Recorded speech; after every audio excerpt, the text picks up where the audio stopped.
아멘. 오늘 본문 말씀을 통해서 우리가 함께 살펴볼 것은 광야에서 하나님을 만나게 되는 사건을 우리가 함께 살펴보려고 합니다. 여러분, 광야 하면은 그렇게 달갑지 않은 장소입니다.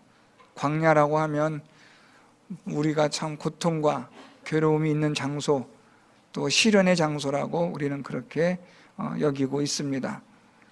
이런 광야에서 우리의 인생이 어떻게 살아야 할 것이냐, 이런 광야를 만났을 때 우리가 어떻게 이 광야에서 우리가 생존할 수 있느냐 하는 것은 아주 중요한 문제라고 생각을 합니다. 우리의 인생에 있어서 우리가 살아가는 광야는 어떤 곳일까? 오늘 말씀을 제가 살펴보면서 우리 14절에 아브라함이 아침에 일찍 일어나 떡과 물 한 가죽 부대를 가져다가 하갈의 어깨에 메어주고 그 아이를 데리고 가게 하니 라는 말씀에서 광야는 우리에게 주어진 얼마 안 되는 떡과 물 한 가죽 부대이고, 그것이 다 떨어지면 우리 인생은 광야가 되겠구나 라는 생각을 했습니다. 오늘 말씀에서 이 떡과 물 한 가죽 부대는 성인 한 사람이 하루, 또 아껴서 먹는다고 하면 2, 3일 정도면은 바닥이 나는 그런 적은 양입니다. 많지 않은 적은 양인데, 아브라함이 하갈과 하갈의 아들 이스마엘을 내쫓으면서 이렇게 떡과 물 한 가죽 부대를 메어주고 가게 합니다. 떡과 물 한 가죽 부대, 이것이 떨어지지만 않는다면, 모자라지만 않는다면 광야 생활도 해볼 만하지 않겠습니까? 그런데 문제는 떡도 물도 다 떨어지고 나면 그때부터가 문제라는 거죠. 먹을 게 없고 마실 게 없으면 광야에서는 그냥 꼼짝할 수 없이 죽는 겁니다. 오늘 이 하갈에게 있어서, 그의 아들에게 있어서의 광야는 물과 그리고 떡이 다 떨어진 상황을 오늘 말씀해 주고 있습니다. 오늘 우리 5절 말씀에 가죽 부대에 물이 떨어진지라 라고 말씀합니다. 이게 바로 광야지요. 여러분, 우리 인생의 광야가 다른 게 아니라 우리가 가지고 있던 게 떨어지고 모자르고 없어지면 그게 광야입니다. 우리가 믿었던 돈이, 또 통장에 쌓여있던 돈이 다 사라지고 없어지면 그때부터 광야가 시작되는 거 아니겠습니까?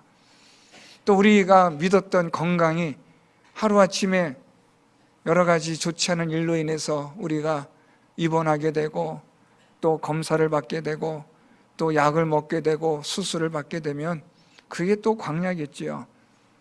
그러니까 우리가 가지고 있던 것이, 믿고 의지했던 것이 사라지고 나면 그때부터 광야가 시작이 되는 겁니다.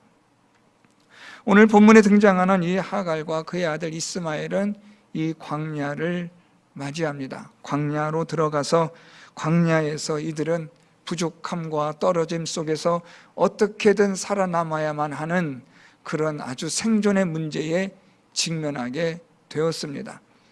오늘 이 하갈과 이스마엘이 왜 이렇게 광야로 내몰렸을까 하는 것을 우리가 잠시 생각해 볼 필요가 있는데요. 여러분 잘 아시는 것처럼 이 하갈은 원래는 아브라함의 아내 사라의 여종이었습니다. 애굽 사람으로, 이방인으로 그 사라 여주인을 섬기던 여종이 이제 사라로 인하여 사라가 주인 아브라함을 통해서 아이를 낳도록 그렇게 합니다. 이 당시 고대에는 그런 일들이 종종 있었기 때문에, 그래서 아브라함을 통하여 이 사라의 여종 하갈이 아이를 갖고 잉태하게 되고, 그래서 이스마엘을 낳습니다. 문제는 그때부터 시작이 됩니다. 이 하갈이 자기가 아이를 낳고 자기 여주인은 자녀가 없음을 알고 자기가 이 집의 상속자가 되었다라는 사실을 인식하면서 하갈이 교만해진 겁니다. 자기 여주인을 멸시하기 시작하고 자기 여주인을 우습게 알기 시작한 겁니다. 또 이것을 보고 자란 아들도 마찬가지로 그렇게 아주 득이양양하게 이 집의 상속자처럼 그렇게 살아갔던 겁니다. 그러던 어느 날 하나님께서 마침내 사라에게 약속하셨던 아들 이삭을 주게 되자 이 하갈의 아들 이스마엘은 위기를 경험합니다. 그래서 더욱더 이 하갈과 이스마엘은 살아남으려고 몸부림을 치게 되는데, 그렇지만 결국은 광야로 쫓겨가게 됩니다. 여러분, 우리가 하나님 앞에서 쫓김을 당한다, 광야로 내몰린다, 고난과 어려움을 당하는 여러 가지 많은 이유가 있겠지만 가장 대표적인 것이라고 한다면 그것은 우리가 하나님 앞에 교만하기 때문입니다. 하나님 앞에 교만하면 하나님은 우리를 광야로 인도하셔서 거기서 우리를 철저히 낮추시며 하나님 앞에 겸손을 배우게 하십니다. 오늘 이 하갈과 이스마엘이 하나님 앞에 교만하여짐으로 그는 아브라함의 가정에서 쫓겨나 광야로 들어가게 됩니다. 여러분, 우리가 창세기를 통해서 아시다시피 아담과 하와가 하나님의 주신 명령대로 살았더라면 그들은 에덴 동산에서 하나님 앞에서 복을 받는 형통한 인생이 되었을 겁니다. 그런데 이 아담과 하와가 하나님의 말씀에 순종하지 않습니다. 이 아담과 하와가 하나님께서 먹지 말라 한 선악과를 먹게 되는데 그 원인은 하나님과 같이 되고자 하는 교만이었습니다. 결국 우리가 하나님 앞에서 쫓겨나는 이유는 무엇이냐면 교만입니다. 아담이 하와와 함께 에덴 동산에서 쫓겨나게 된 것은 하나님과 같이 되려는 교만한 마음으로 유혹을 받아 선악과를 먹게 되어짐으로 하나님 말씀을 불순종함으로 에덴 동산에서 쫓겨가게 된 겁니다. 오늘 본문에서도 하갈과 이스마엘은 역시 마찬가지로 아브라함의 가정에서 그들은 주제에 넘는 짓을 했던 겁니다. 그래서 그들이 광야로 쫓겨갑니다.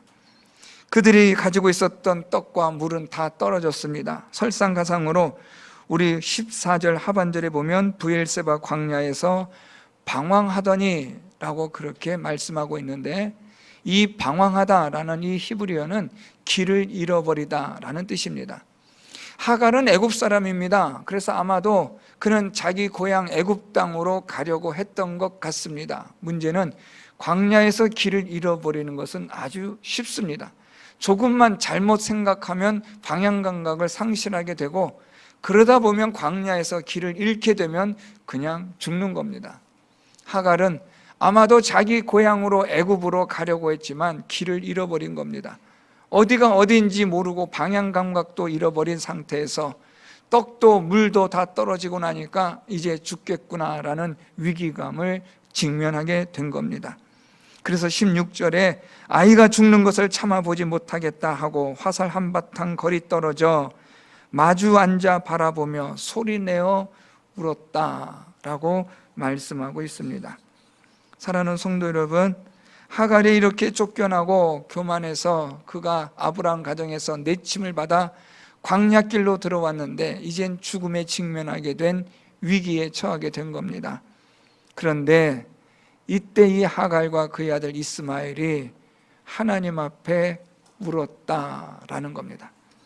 오늘 말씀에 보면요, 하나님이 17절에 그 어린아이의 소리를 들으셨으므로, 오늘 본문 제목이 하나님께서 들으셨다라는 제목입니다. 하나님이 들으셨으므로. 하나님은 우리를 광야로 인도하시고 광야길 가운데로 우리를 하나님께서 낮추시도록 우리를 그렇게 훈련하시지만 그 광야에서 우리가 부르짖는 우는 소리를 하나님은 들으신다는 겁니다. 여러분, 우리 인생길, 우리 광야길을 걸어가다가 떨어지고 부족하고 또 육신의 질병으로 고난으로 우리가 고통 가운데 있을 때 하나님을 향하여 우리가 울며 부르짖고 기도하면 하나님은 들어주시는 하나님이 되시는 줄 믿습니다. 여러분, 우리 인생의 광야길이 어렵고 힘들잖아요. 말로 다 할 수 없잖아요. 우리 성도님들 가운데도 질병으로 인해서 고통받는 분들 계시잖아요. 고통 가운데서 육신의 고통으로 어떻게 좀 해보려고 하지만 잘 해결되지 않는 분들이 얼마나 많아요. 불가항력적인 상황 속에서, 속수무책인 그런 상황 속에서 어쩔 수 없이 고통당하는 분들이 있잖아요.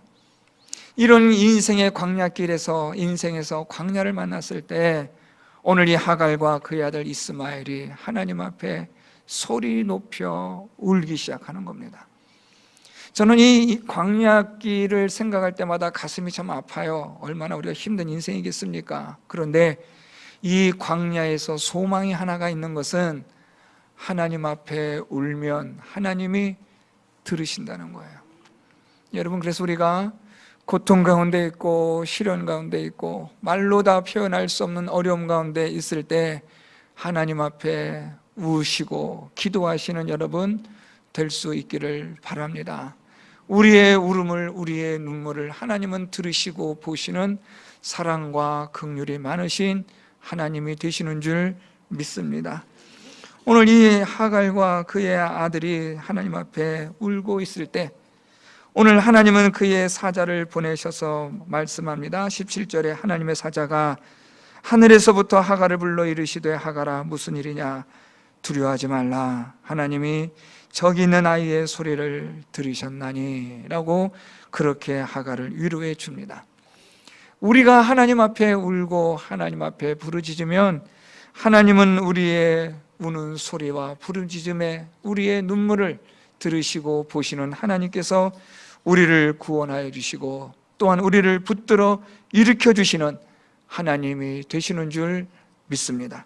오늘 18절에 보면 일어나 아이를 일으켜 내 손으로 붙들라, 하나님의 사자가 하갈에게 주는 말씀입니다. 그런데 여러분, 이 말씀은 단순히 하갈이 그의 아들 이스마엘을 일으켜서 붙들라 이런 뜻이 아니고 이것은 하나님께서 너를, 이 아이를 하나님이 일으켜 주시고 하나님께서 붙들어 주실 것이라는 말씀을 주신 거예요. 우리의 인생 광야길에서 우리가 어려움과 고통 가운데 있을 때 우리가 하나님 앞에 부르짖고 기도하면 하나님은 우리의 기도를 들으시고 우리를 일으켜 주시고 붙들어 주시는 하나님이 되시는 줄 믿습니다.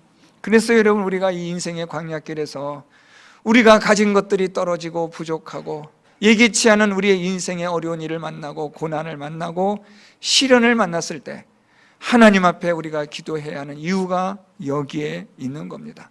오직 하나님만이 우리를 일으켜 주시고 붙들어 주시는 분이 되시는 줄 믿습니다. 여러분, 올 한 해 2023년 이제 우리가 시작되었는데 어떤 일이 일어날지 우리는 잘 모릅니다. 어떤 고난이 있을지 또는 어떤 시련들이 있을지 우리는 잘 알지 못합니다. 좋은 일만 있고 기쁜 일만 있으면 얼마나 좋겠습니까마는 여러분, 우리 인생이 그렇지 않습니다. 말 그대로 광야길의 인생입니다. 때로는 무엇이 떨어지고 부족할 수도 있고 우리 인생에 있어서의 우리의 몸에 육신에 어려움이 올 수도 있고 여러 가지 많은 어려움들이, 고통과 힘든 일들이 산재해 있는 곳이 이 세상입니다.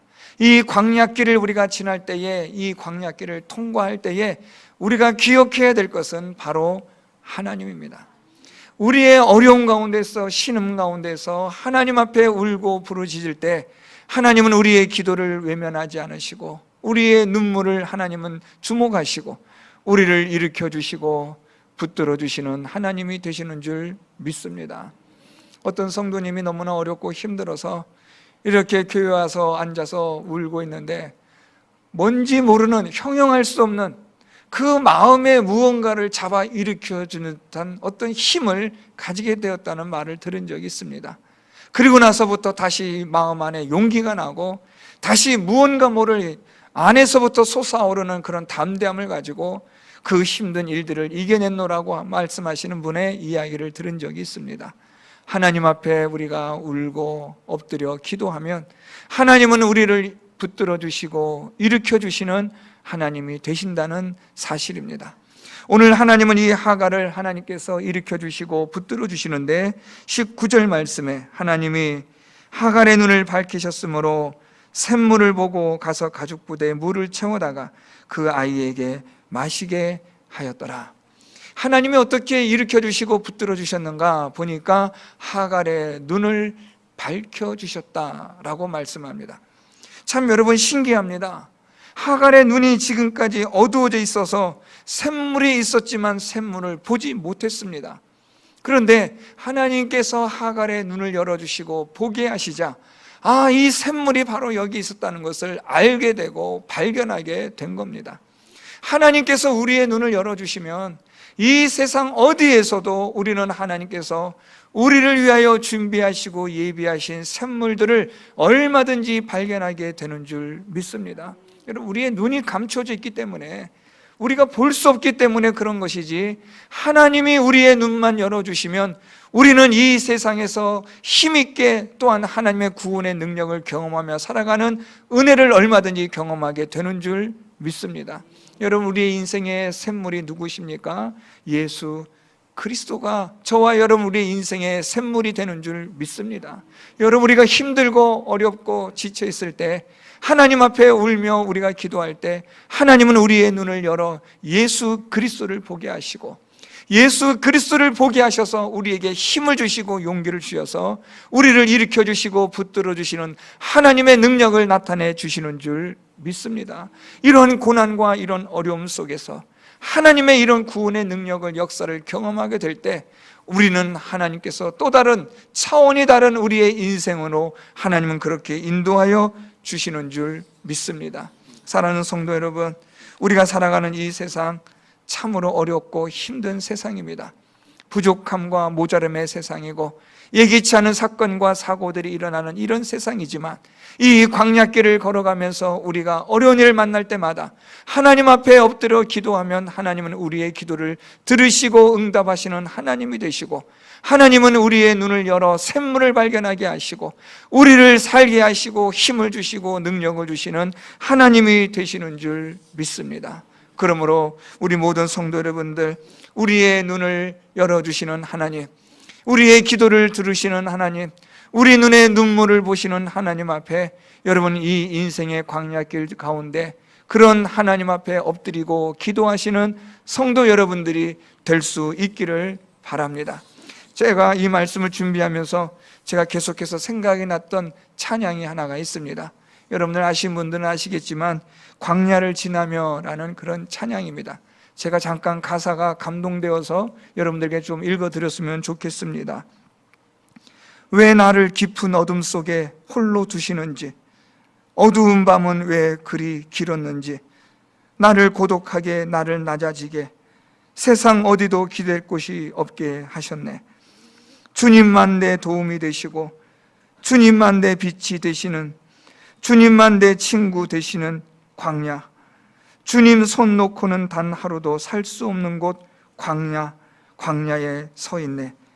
주께서 나를 사용하시려, 나를 더 정결케 하시려 나를 택하여 보내신 그곳 광야, 성령이 내 영을 다시 태어나게 하는 곳 광야에 서 있네.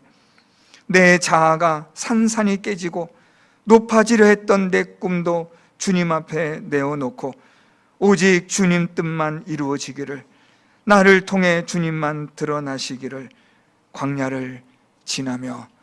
저는 이 가사가 이 말씀을 준비하는 가운데 계속해서 생각이 났습니다. 사랑하는 성도 여러분, 왜 나를 이런 깊은 어둠 속에 하나님의 홀로 두시는지, 왜 이런 광야의 밤은 이렇게 길고 긴지, 왜 하나님은 나를 이렇게 고독하게 만드셨는지, 왜 하나님은 나를 이렇게 낮아지게 만드셨는지, 이 세상 그 어디에도 기댈 곳 없도록 이렇게 나를 하나님께서 정처 없이 길을 잃어버릴 정도로 이렇게 만들어 놓으셨는지, 그 이유는 다름 아니라 하나님만 나의 도움이 되시고, 하나님만 나의 힘이 되시고, 하나님만 내 능력이 되시고, 하나님만이 나를 일으켜 주시고 붙들어 주시는 분이 되신다는 사실을 우리에게 알게 하시려는 줄 믿습니다. 여러분, 이 하갈이 광야에서 하나님을 경험합니다. 울고 부르짖음으로 하나님을 경험하게 된 이 하갈이 마침내 그도 하나님을 믿는 자의 반열에 서게 될 수 있었던 겁니다. 하나님을 광야에서 만났을 때 비로소 이 하갈의 인생이 달라지는 겁니다. 사랑하는 성도 여러분, 하나님께서 저와 여러분 우리를 사용하시려고, 우리를 더욱더 정결하게 하시려고, 우리를 하나님께서 더욱더 새롭게 하시려고 때로는 우리에게 고난과 시련의 광야로 인도하실 때가 있습니다. 그곳에서 우리 모든 성도 여러분들, 우리의 고집, 내 자아가 산산이 깨어지고 내 교만이 낮아지고 하나님 앞에서 겸손해지는 삶을 살아가며 하나님의 말씀에 순종하기를 각오하며 다짐하는 여러분들의 하나님께서 빚어지는 삶이 되셔서 광야에서 더욱더 성숙해지고 더 깊어지는 하나님을 믿는 믿음의 사람으로 거듭날 수 있기를 바랍니다. 올 한 해 우리 모든 성도 여러분들 이런 광야를 만났을 때 이 하나님을 만나시고 경험할 수 있기를 축복합니다. 하나님 앞에 우시고 하나님 앞에 부르짖으시고 하나님을 의지하시며 올 한 해도 힘있게 한 해를 살아가는 우리 모든 성도 여러분 다 될 수 있기를 예수 그리스도의 이름으로 축원드립니다. 우리 이 시간 다 같이 말씀을 생각하며 함께 통성으로